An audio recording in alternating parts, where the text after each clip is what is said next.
I think the thing jumps out at me is just where we started when we first got here. And whether it be talking to Coach Davis or Coach Johnson or, even Coach Oates, to try to have this Auburn, Alabama basketball game mean as much as the football game or some of the softball game or the baseball game or the gymnastics meet. And in men's basketball, both programs, at least when, weren't where we were, ESPN was not covering our game. It was the late game that on the SEC network or something else. So anyways, it's good to have our programs where, the game matters more than just to the people here in the state of Alabama. If Alabama's team or coaching staff were playing and coaching somewhere else, they'd be like one of my favorite teams in college basketball and one of my favorite coaches because of the way they play. They run, they spread it, they shoot the three ball, they get it to the rim, they get to the foul line, they play hard defensively, they're hard to guard, they make great adjustments. Really, really great team and a really great system. So it'll absolutely be our greatest challenge so far this year. Questions? Coach, we're going to start you with a question from Bennett Durando. Hey, Bruce, just what do you see from Alabama's backcourt? What's going to make them such a challenge to defend? Well, I mean, you can't stay in front of him. Quinterly's probably the best point guard in the league. And he's, a very, very difficult cover. He can score from two, he can score from three. He's a great passer, unbelievable hands, great athlete. Experienced. Shackelford might be the best shooter in the league. And he can make tough shots. JD's one of the best young guards in the league, and he can make plays. He can score at all levels.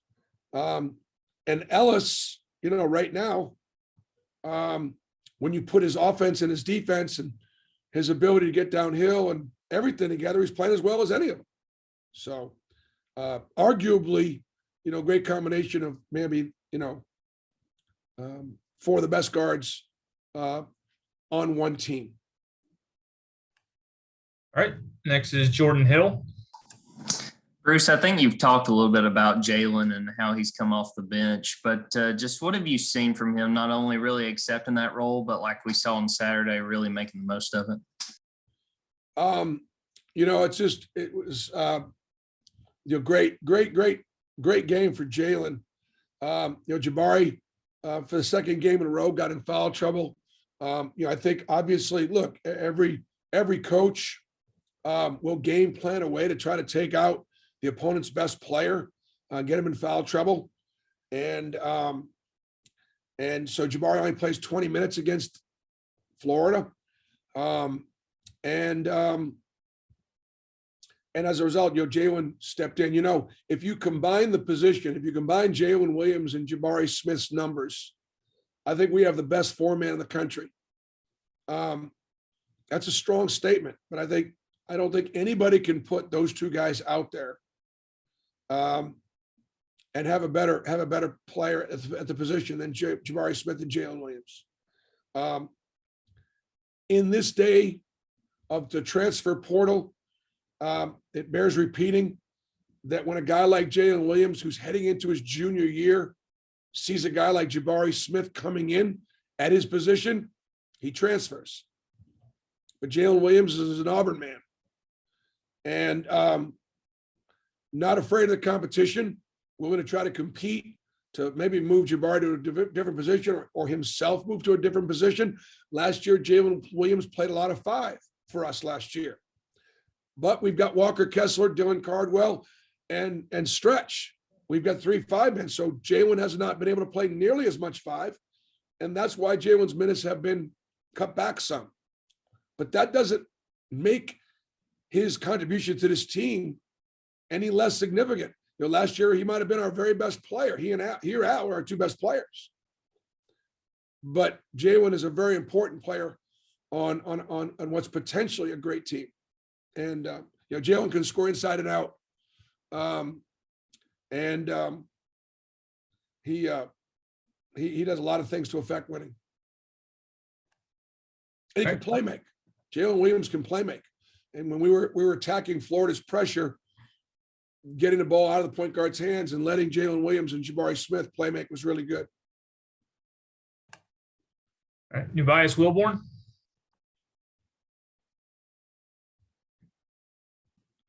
There we go. Bruce, hope you have a good day today, man. Good to see you, Nubias. Yes, sir. Always, man. Great day to be alive. I was going to ask you something else, but you said something kind of perked my ears. You said a potential great team. What do you see in this team that could make it a potential great team? Well, I think we've got great depth. I think we got really good chemistry. The culture of our program, my coaching staff has done a really good job with their scouting and preparing the team to play. God blessed us with health for the most part, but there's a lot of moving parts that have got to go into, how this thing finishes up. We got to continue to get better. We got a lot to improve on, and I think, as you can see already, our league is really, really good. And so matchups are going to be important, and you got to bring it every night. We'll go to Justin Ferguson next.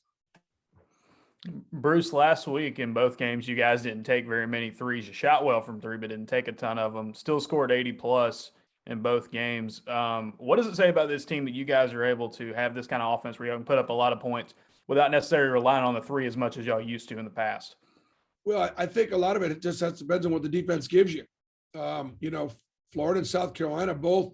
I don't know. I probably could look in the stat sheet here, but my guess is that they both defend the three ball well. And so Marlene's here. She perhaps can look at, and I think you got to take what the defense gives you. And my guess is both South Carolina and Florida's 3-point field goal percentage defense, or how many they give up, probably not that high, because the way they extend and the way they press up. So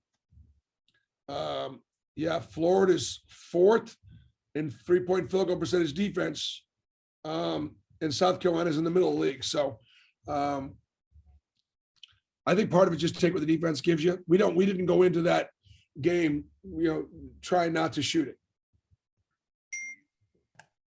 Nathan King. Bruce, about that Missouri game on Saturday, what'd you see on film that Missouri maybe did to bother Alabama that y'all might try to replicate tomorrow? And then also, what does it say about the depth of the league? Last place in the net gets a win against Alabama. Yeah, it says a lot about the league. It does. Look, Missouri, Alabama did a lot of really good things. Alabama played well at times. They played hard. Missouri played great. And it's about matchups. That's been a tough place for Alabama to play. Missouri's a big, strong, physical team. And Missouri pounded the ball inside, got into the paint. They kicked it out and made shots that they hadn't made before. So you got to play the percentages. And Missouri hadn't shot the ball very well. They made some big inside-out shots that they hadn't made before. The crowd, their physicality. We're different than Missouri. Like we guard differently than they guard. And so there's not a ton to learn about what we could do that Missouri did, because we're built very differently than they are. They're a big, strong, physical team. They pounded inside. And Alabama's not going to guard us like they guard Missouri, because we have a few more threats on the perimeter. All right, guys, we got time for just a couple more. Next is Mark Murphy. Bruce, how important is it going to be to avoid giving Alabama a lot of second chance opportunities on offense, and any other big keys do you see for this game? I mean, Florida gave up 20 offensive rebounds to Alabama, and Alabama had a great second half comeback at Florida. Great win, one of the best wins in the league so far. And keep this in mind: Alabama's got the toughest strength of schedule of any team in the country.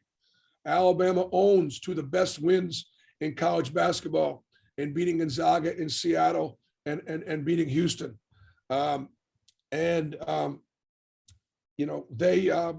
They do a great job, long shots, long rebounds.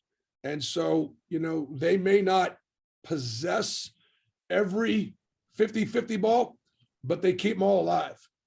And so we got to do a good job of, rebound the basketball, obviously taking care of the basketball, getting back in transition, because Alabama gets that ball down the floor, make or miss, as well as anybody in our league. They do a great job playing fast. And we're going to finish up with the follow-up from Justin Ferguson. Bruce, I wanted to ask you about Alabama's defense. We talked about their offense. What do you see from them defensively? That was such a big part of their identity last year when they won the league. Yeah, they got, their guards can get after you.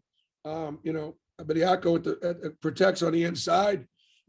Gray is physical. I love Gurley. We try to recruit Gurley to Auburn, and Noah's really come into his own. He's averaging 11 and 6 in SEC play.